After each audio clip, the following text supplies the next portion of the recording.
All women are different, but they are all women. This video is androcentric from a men's point of view and is presented as opinion, commentary, and debate. Expressing opinions is not violence. These are ideas to challenge, question, and argue in public, because classical liberalism relies on the First Amendment for its dialectic. If you are a feminist, then consider this. If patriarchy truly existed as claimed, feminism could not.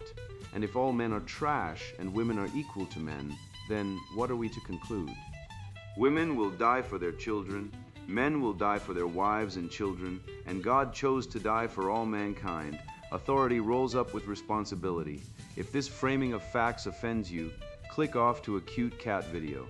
Proceeding further will expose you to gamma bias and criticism directed at ideas, claims, institutions, not at any individual's virtue or dignity. Our method follows the 7 liberal arts. The trivium, grammar, logic, rhetoric, and the quadrivium, arithmetic, geometry, music, and astronomy. And the transcendentals, the good, true, and beautiful.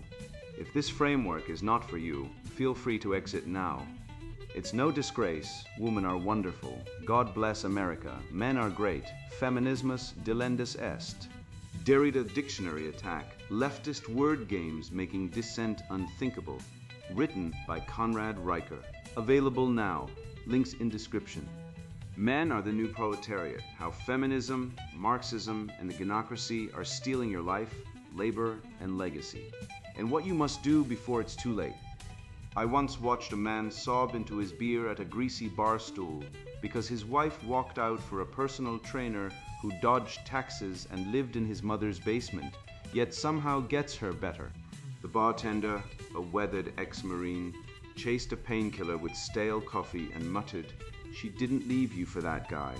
She left you for the fantasy he sells, that her world revolves around her, and everyone else should bend." That hit like a sledgehammer. I saw it then. We're not just in a culture, we're inside a feminine solipsism experiment, where men are ground into emotional landfill, walking wallets, and support beams for women who've been taught they're owed constant worship. Let me be raw. If you've been labeled selfish for refusing to bleed yourself dry for a woman who'd ignore you if you were bleeding, you've been played not by a single person, but by millennia of biology, wrapped in lace and sharpened by ideology. The truth, a man who invests in himself instead of women isn't selfish. He's clear-eyed. He's the last monk in a nunnery of emotional leeches. And while you were lectured for not springing for dinner, the system quietly drained you. 74% of women expect men to foot the bill on first dates, but only 32% of men believe that's just so who's really out of line. You're not damaged. You're not emotionally behind. You're being exploited. Your work, your affection, your very essence, mined like crude oil by women conditioned to demand endless praise, and by a society that treats male struggle as background noise. Men die by suicide 3.5 times more than women, yet 90% of mental health funds go to women and girls. Let that sit. Your agony is valued less, not because it's quieter, but because it's male. Meanwhile, creativity has been neutered, swapped for urinals labeled My Experience, and male leads in moody films who weep more than their partners.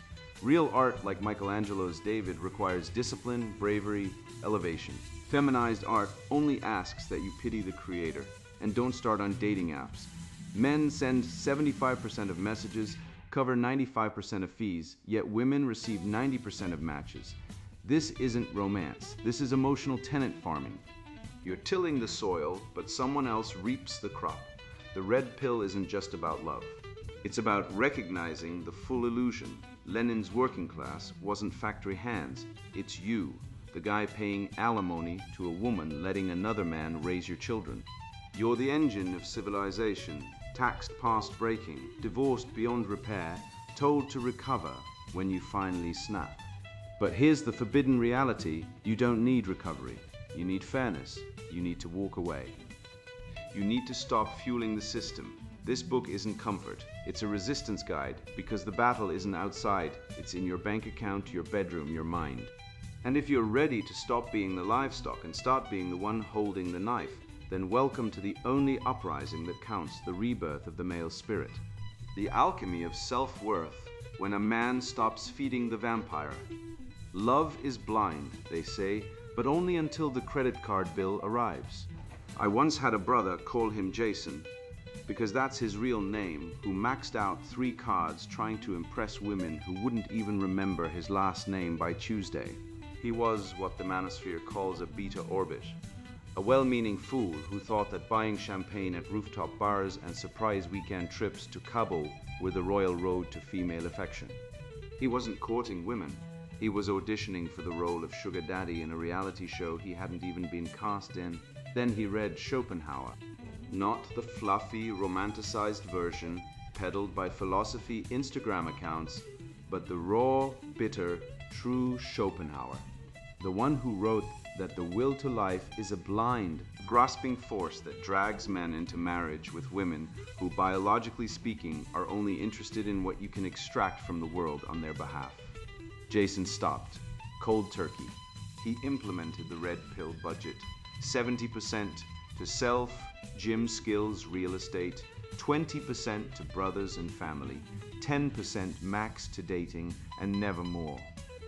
Within a year, he bought his first home, gained 15 plate of lean muscle, and stopped chasing women. And then the women started chasing him. One told him, "You seem like someone who has his life together." Another said she'd never met a man so secure. The one who married him didn't care about his bank statements. She cared that he didn't need her approval. That's the alchemy. When a man stops feeding the vampire, he doesn't become less desirable, he becomes more. Because the vampire doesn't want a man, it wants a resource cow. Let me tell you about Mark, an engineer pulling $250K a year. Brilliant mind, quiet, decent. He spent $8,000 on his girlfriend's birthday weekend, private jet to Napa, 5-star hotel, designer handbag, the works. He drove a 10-year-old Honda Civic and wore shoes from Goodwill, his logic being that she's worth it. 2 months later, she dumped him. Her reason: "You don't treat me right." When he asked what that meant, she said, "The guy I'm seeing now really spoils me." Translation: he spends more. This is not love. This is resource extraction disguised as romance. You think I'm exaggerating? Let's consult the 2023 Match.com Singles in America report. 74% of women say they expect men to pay on first dates, while only 32% of men believe that's fair. That's not a dating norm. That's a predatory imbalance engineered by gynocentric ideology. And the fallout? Male withdrawal? Men aren't giving up on dating. They're fleeing a system where love is a Trojan horse for financial servitude.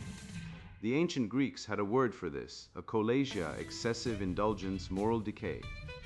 They knew societies that worship pleasure over virtue collapse. And here we are, watching the West burn while TikTok influencers glorify men who shower women with gifts and mock cheapskates who don't. These aren't love stories, they're psyops, psychological operations to enslave men to female hypergamy under the banner of being a gentleman. You want to know the dirty secret no one talks about? Women don't desire men. They desire what men can pull from the world on their behalf. Schopenhauer nailed it. Love is the will, blind, reproductive, indifferent to individual happiness, using romance as a cover story. You're not being chosen for your soul, your humor, or your integrity. You're being evaluated as a resource pipeline. And if you don't signal high status through expenditures on her, you're discarded. It's not personal. It's evolutionary, ancestral female hypergamy, meant selecting for resource acquisition ability, not emotional generosity. Today, that instinct remains hardwired. That's why a man who buys himself a Rolex or a Lamborghini is seen as confident, but a man who buys those things for his girlfriend is seen as devoted. One signals self-mastery, the other signals subjugation. The nice guy fallacy, the belief that spending equals virtue, is the most insidious lie in modern dating. It's inverted ethics. It teaches men that self-destruction is chivalry. That giving up your future for her present is noble. But Aristotle knew better. In the Nicomachean Ethics, he wrote that true virtue lies in proper self-love, not self-abasement. The generous man gives from surplus, not from sacrifice. He doesn't mortgage his future to fund her vacation. He invests in himself first, because only a man with his own foundation can offer anything of real value. I'll give you the litmus test, the splurge test. If a man spends freely on himself, luxury watch, sports car, private gym membership, elite education, but refuses to splurge on women, he is not selfish. He is sane. He understands the transaction. He knows that emotional blackmail disguised as romantic expectation is the engine of female power in a gynocentric world. These women aren't seeking love, they're seeking proof of servitude. And the men who comply, they're not heroes, they're victims of a system that rewards self-annihilation. Look at the data. 50% of marriages end in divorce, but 70% of divorces are initiated by women. Family courts routinely strip fathers of custody. Child support payments bankrupt millions, and yet we're told men are the oppressors. The suicide rate for men is 4 times higher than for women, highest among divorced, unemployed, or isolated men. And who benefits? A system that pathologizes masculinity while extracting its labor. The vampire doesn't care if you live or die, only if you bleed. This isn't an accident, it's design. The Derrida dictionary attack isn't just about twisting meanings, it's about replacing them. Words like mastery are quietly erased, replaced with emotional availability. Discipline becomes toxic rigidity. Heroism is reframed as harmful masculinity. Each substitution chips away at the masculine ideal, replacing it with a feminized caricature, soft, weepy, pliable. And make no mistake, this isn't art evolving. It's art in retreat from truth, from form, from greatness. The galleries don't want painters. They want confessionals. They don't want sculptors. They want trauma dumps mounted on pedestals. And once you see the pattern, the slow, methodical demasculinization of culture, you start noticing it everywhere, in film, in music, in the very way men are now expected to speak, move, and feel. The aura of the real, how feminism killed art, and why men must resurrect it. 6 galleries turned me down. The painter told me over whiskey, his hands still stained with umber and lead white. They said my work was technically impressive, but emotionally closed off. One curator actually said, "You need to let us see your wounds." I laughed because what kind of world demands men bleed on canvas to be taken seriously? So he did the obvious. He created a fake female identity, Lena, a 28-year-old trauma artist from Portland, and uploaded the same paintings. 3 gallery invitations in under a week. Not one asked about technical mastery. They raved about her raw vulnerability, her authentic feminine voice. The same brushstrokes, the same chiaroscuro, the same David-level precision, suddenly became courageous and revolutionary when they were allegedly painted by a woman. This isn't bias, this is ideology. This is the Derrida dictionary attack in full effect, where words like vulnerability, inclusivity, and emotional truth are weaponized to replace skill, discipline, and heroism with performative victimhood. Let's be brutally honest. Michelangelo didn't carve David because he was working through early trauma. He carved him because he believed that man mirrored the divine, not some trembling figure reliving emotional wounds. David stands poised, composed, alert. He isn't activated. He isn't recovering. He isn't figuring things out. He is a soldier. Now walk into any modern art space and what do you see? A toilet coated in my reality. A heap of discarded hygiene products framed as resistance against systemic control. A looping clip of a man sobbing into bedding while a monologue drones on about his harmful male traits. This isn't art. This is emotional blackmail. This is the aura decline, the steady, purposeful erosion of wonder from society, swapped out for guilt-driven, self-obsessed introspection that doesn't ask for respect but pity. And who gains? The elite cadre of gender-focused curators, university-based social analysts, and art dealers who know that fury moves units better than skill. They don't desire champions, they want subjects. Look at Hollywood. In 1956, John Wayne strides across Monument Valley in the Searchers, a man of action, burdened by sin but unbroken by it. He doesn't talk about his feelings, he does. He rescues his niece, kills the enemy, and rides off into the horizon, because some things are beyond words. Fast forward to 2017, Casey Affleck sobs uncontrollably in Manchester by the Sea, dumping trauma on every character like a septic tank rupture.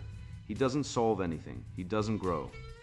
He just feels endlessly, pathologically. That film won awards. Why?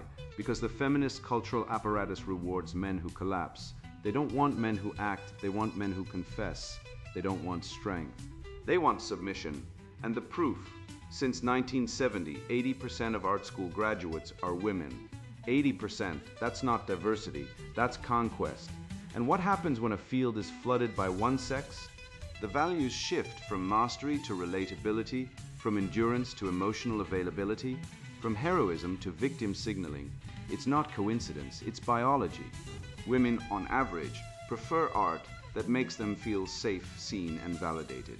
Men prefer art that challenges, inspires, and transcends. But in the current regime, male taste is pathologized. Want strong geometry. That's rigid. Want heroic themes. That's problematic. Want mastery. That's elitist. Meanwhile, a woman can smear her menstrual blood on canvas and be called a visionary. A 2022 study in the psychology of aesthetics confirmed what every red-pilled man already knows. Men are drawn to art with clear structure, technical brilliance, and themes of struggle and triumph. Women, on average, favor art with soft edges, emotional intimacy, and personal narrative. Nothing wrong with either, until one dominates and enforces its preferences as universal truth. That's what's happened. The art world isn't inclusive, it's colonized. And the colonizers aren't foreign invaders. They're the same women who, in private, demand men be strong, protective, and silent, while in public they celebrate men who cry, confess, and collapse. The double bind is deliberate. You must be strong enough to provide, but weak enough to apologize for existing. This is the feminist catch-22. Be a man and you're oppressive.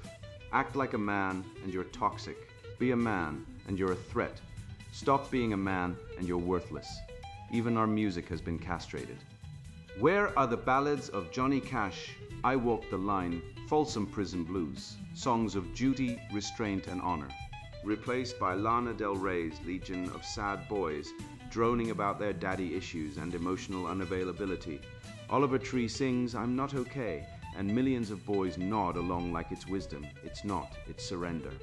It's the oral equivalent of a urinal called My Truth.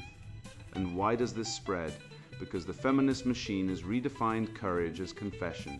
Real courage is facing death, not airing your laundry. Real strength is silence under fire, not oversharing on Instagram. But in the New World Order, the crying beta is elevated because he validates the matriarchal fantasy that men are broken and women are the healers.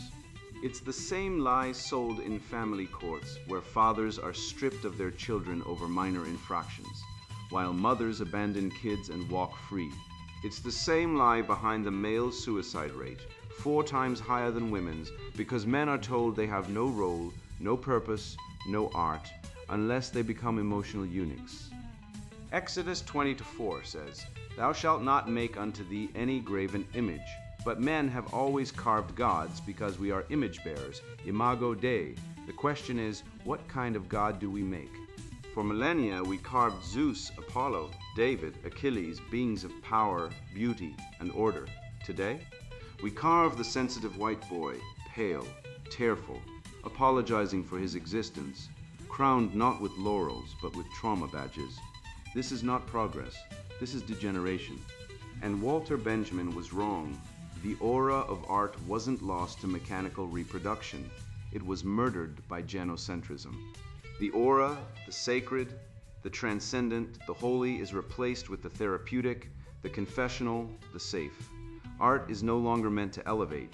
It's meant to comfort the ruling class, women and their ideological enforcers. So what do? We stop begging for inclusion in a system designed to crush us. We become patrons. We commission real sculpture. We fund classical ateliers. We build private galleries in our homes, temples to the masculine spirit. Culture is downstream of aesthetics. And if we want to revive the West, we start with beauty. Not relatable art, not inclusive art, not emotionally resonant art. True art, good art, beautiful art, art that makes the soul kneel, not the ego weep. Men, stop seeking approval from feminist gatekeepers. Create, build, carve your God. And let the urinals rot in the trash where they belong.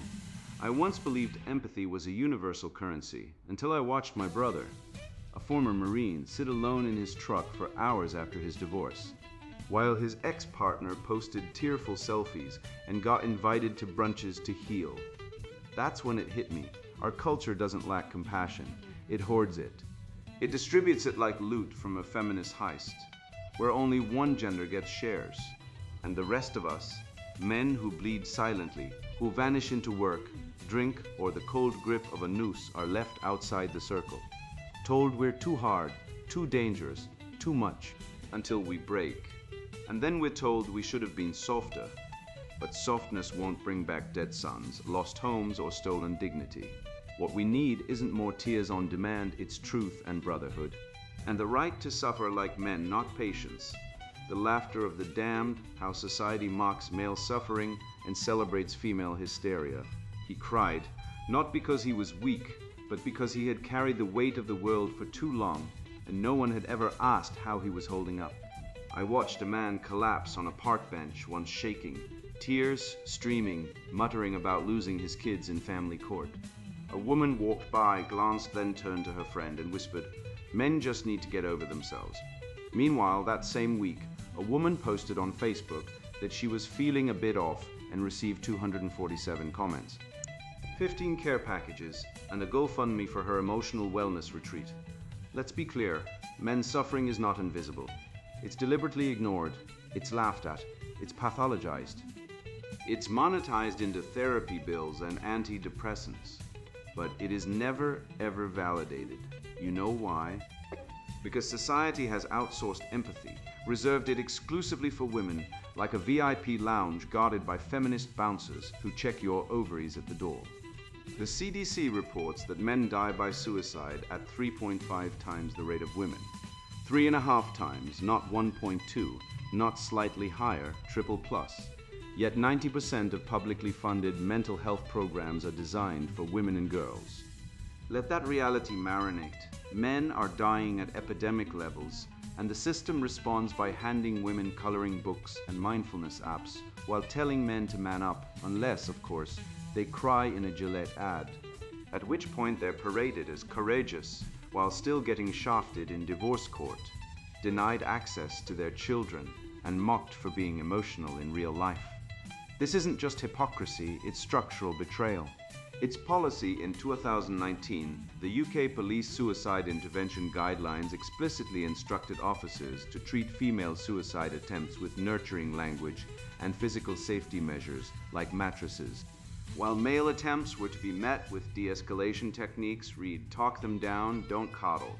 So when a man stands on a bridge, he's a problem to be managed. When a woman does, she's a wounded dove to be rescued. This isn't compassion. This is genocentric theater, and it's killing us, literally. I once told a female co-worker, let's call her Jennifer, that I hadn't slept in weeks. That my wife had left me, taken the kids, and I was staring at the ceiling every night wondering if my life had any meaning left. She looked at me, sipped her chia seed smoothie, and said, "At least you don't have to deal with periods." I laughed, not because it was funny, but because I realized in that moment that my pain was not just unacknowledged, it was inconceivable to her. My suffering didn't register on her emotional radar because it didn't fit the script. Man equals oppressor, woman equals victim. My divorce wasn't a tragedy, it was karma, my depression. Probably because I hadn't done the work or wasn't in touch with my feelings, but her cramps, that's a national emergency. This is the hysteria premium. Women are rewarded socially, medically, and legally for displaying emotional distress. Crying in public, you're brave. Screaming in therapy, you're healing. Men, meanwhile, are told to shut up, work harder, stop being toxic. And if we dare to express anguish, real anguish, the kind that carves holes in your chest, we're labeled unstable, dangerous, or worse, inadequate. The 2021 study in social psychology quarterly proved it. Men expressing anger are seen as aggressive. Women expressing the same emotion are passionate or assertive. So let's stop pretending this is about equality. It's about hierarchy, female supremacy in emotional economy. And men are the serfs, toiling silently, bleeding internally, while women collect emotional dividends like crypto bros during a bull run. The joke? Comedians like Hannah Gadsby build entire careers mocking male pain, cuckolded husbands, lonely incels, deadbeat dads, all framed as punchlines.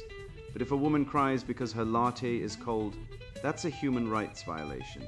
The modern priesthood of feelings has crowned emotion as the highest virtue, and under this regime, women are saints and men are sinners unless they renounce masculinity and convert. Christ in Gethsemane did not cry for attention. He did not post his anguish on Instagram. He did not form a support circle or journal his trauma. He sweat blood in solitude, silent, bearing the weight of the world without a single validation emoji. That is masculine suffering, stoic, sacrificial, unseen. Now contrast that with today's spiritual ideal, a man sobbing in a yoga studio while a woman chants affirmations over him like a shaman at a woke retreat. We've replaced virtue with vulnerability, and not the real kind, the kind that comes after battle, but the performative kind, the kind that gets clout. The West was built on men who endured, Spartans at Thermopylae, knights on crusade, pioneers crossing plains with nothing but grit. Now, we're told that endurance is toxic, that silence is repression, that strength is oppression. This isn't progress, it's de-evolution. Feminism didn't liberate women, it infantilized them, turning adulthood into a permanent state of emotional entitlement. And men, we've been medicalized. You're depressed, here's a pill. You're angry, you're toxic, you're lonely, join a therapy group. No, we don't need more healing, we need recognition. We need brotherhoods, silent brotherhoods, where men gather not to whine, but to witness. No therapists, no women. No virtue signaling, just oath-bound circles where a man can say, I'm broken, and be met not with pity or prescription, but with a nod and a hand on the shoulder, like the medieval guilds that kept knowledge alive during the Dark Ages. Because that's what this is, a new Dark Age, where truth is inverted, suffering is gendered, and men are told their pain doesn't matter, but it does. And when we stop internalizing the lie that we are broken, that we are the problem, that our silence is weakness, then we rise. Not by crying louder, but by standing taller. The laughter of the damned, let them laugh. We'll build empires in the silence. I've been called angry, toxic, outdated, emotionally stunted, all because I dared to say that a man who works 60 hours a week pays child support to a woman who replaced him like a disposable razor, and is then told by a state-licensed therapist to sit with his feelings isn't broken, he's expropriated. They want me to journal, meditate, breathe into a paper bag, but I'd rather breathe fire. Because this isn't about one man or one divorce or one crooked judge. It's about an entire ideology built on linguistic alchemy, turning male sacrifice into moral failure, turning exploitation into equality, turning silence into guilt. And the first weapon they use words. Not just any words, hijacked, inverted, weaponized terms like privilege, toxic, abuser, patriarchy, strung together like barbed wire to fence off thought itself. They don't debate you, they define you. Out of existence, out of dignity, out of truth. This is the Derrida dictionary attack, where meaning is deconstructed so thoroughly that reality itself collapses, and only the approved narrative remains standing. And if you resist, you're not just wrong, you're pathological. So let's stop playing their language game. Let's take the dictionary back. Let's define the world as it is, not as they say it is. Because before we can rebuild, we must first name the rot. The proletariat of the heart, how cultural Marxism hijacked male love and labor. The world is unjust, but man makes it more so by pretending it is otherwise. Arthur Schopenhauer, who, let's be honest, never had to pay child support to a woman who dated 3 guys during their marriage. Then weaponized the kids against him in court. But I digress. Meet David, not his real name, because if I used it, his ex would probably file another restraining order just for fun. David teaches high school history, 60 hours a week, including grading essays on weekends, coaching football, and chaperoning dances where girls in crop tops text their sugar daddies while he's trying to keep kids from vaping in the parking lot. He pays $1,200 a month in child support for 2 children who call his replacement. Some Instagram model with a 6-pack and no job, dad. his kids don't visit, his wife cheated. The judge said, she's the primary caregiver, which in family court means she breathes and owns a uterus. So you're a wallet with legs. David's therapist told him to process his anger, process it like it's compost. Like I should take my crushed soul, sprinkle some mindfulness on it, and wait for emotional vegetables to grow. No, I say, recognize the theft. David isn't a deadbeat, he's a serf, a modern one. Bound not by feudal law, but by gynocentric legal code, psychological manipulation, and the feminist priesthood that sanctifies female victimhood while criminalizing male responsibility. He works like a beast, pays like a king, and gets treated like a criminal, all while the state and media scream that men are the oppressors. Let me be clear, the new proletariat isn't in the factory. It's in the divorce court, the child support office, the dating app inbox, the ER after a suicide attempt. Men generate 70% of GDP according to HHS 2022 data. Yes, 7 out of every $10 in the economy are created by male labor, yet receive only 3% of government family support funding. 3%. You'd get better odds at a Russian roulette table. The system isn't broken, it's working exactly as designed. Extract male productivity, discard the man, sanctify the woman. This isn't capitalism. It's cultural Marxism with ovaries. Lenin dreamed of proletarian internationalism, a worldwide revolt of the working class against capital. But the true proletarian of the 21st century isn't the factory worker. It's the man grinding 70 hours a week just to afford a date, who gets ghosted, marries, gets divorced, loses his children, loses his home, loses his self-worth, and is told by a court-mandated therapist that his rage is the issue. This man is the serf of the emotional economy. He labors not for land or wages, but for access to closeness, to fatherhood, to honor. And who controls the keys to that access? Women. Not every woman. Some are steadfast, loyal, and honest. But the structure benefits the exploiters, the narcissists, the hypergamous, the opportunists, the false accusers. They hold the emotional means of production. They determine who receives affection, who becomes a father, who earns social recognition. And men. We scramble like lab rats in a Skinner box, hitting livers for morsels of attention, purchasing flowers, footing dinner bills, sending good morning messages, improving our cars and jobs, all for a shot at entering the hallowed gate of female acceptance. And when we succeed, too often, we're cast aside, exploited. Like a spent battery powering her life, then dumped in the feminist scrapyard. This isn't love. It's emotional colonialism. And the colonizers wear yoga pants and cite The Handmaid's Tale while demanding alimony, child support, and custody because apparently suffering only matters if it's imagined and female. Look at the media.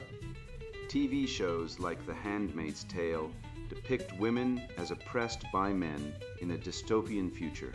But in the actual present, men are the ones being conscripted into wars they didn't start. Arrested for disagreeing with women online, stripped of their children in family court, and shamed for expressing anger or ambition. Yet we're told to check our privilege.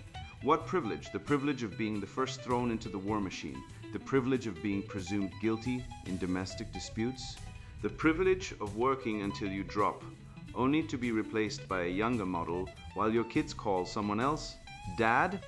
Meanwhile, women can abort a child, abandon a relationship, move on, and be hailed as strong and independent. But if a man walks away from a toxic relationship, he's abandoning his responsibilities. If he doesn't want kids, he's emotionally stunted. If he wants marriage, he's trying to control women. This isn't equality.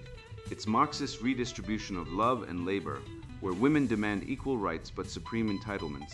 They want the right to leave, but not the consequence of loss. The right to sex, but not the duty of loyalty. The right to children, but not the responsibility of co-parenting. They are the feminist commissars, ruling the relationship economy with an iron fist in a velvet glove, moralizing male strength as toxic so they can dominate through guilt, shame, and state power. Nietzsche saw this coming. He called it slave morality, where the weak invert values, calling strength evil, weakness, virtue, and dependency empowerment. And now they've built an entire civilization on it. So what do? We unionize. Not with picket signs, not with protests, but with exit. Refuse to marry in this gynocentric legal hellscape. Refuse to father children who will be used as weapons against you. Withdraw your labor from the love mode of production. Stop paying for dates. Stop chasing women who treat you like an ATM with a pulse. Stop believing the lie that your worth is tied to female validation. Look at the data. On Hinge in 2023, men sent 75% of messages, paid 95% of subscription fees, and yet women received 90% of matches. That's not a market. That's a protection racket. You're paying to be ignored. And for what? A 2% chance of a date with a woman who will ghost you after one drink. Meanwhile, the divorce gulag awaits, where men lose 70% of their assets on average, 80% of parenting time, and 100% of their dignity. Family court isn't justice. It's a labor camp for men, where your life's work is confiscated by the state and handed to the woman who betrayed you. And if you resist, they'll send the cops. They'll arrest you for contempt.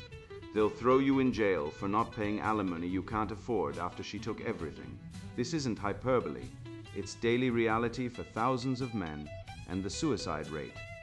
Men die by suicide 3.5 times more than women, CDC 2023.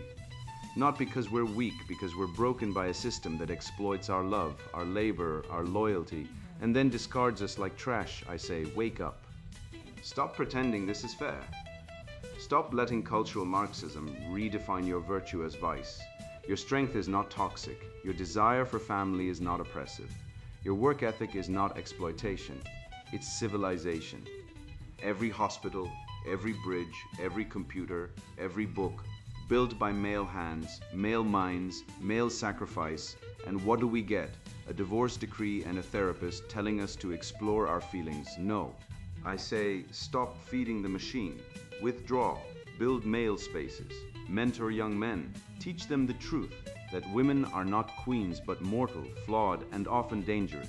That marriage is a legal trap. That fatherhood is a sacred duty, but only if you can protect it.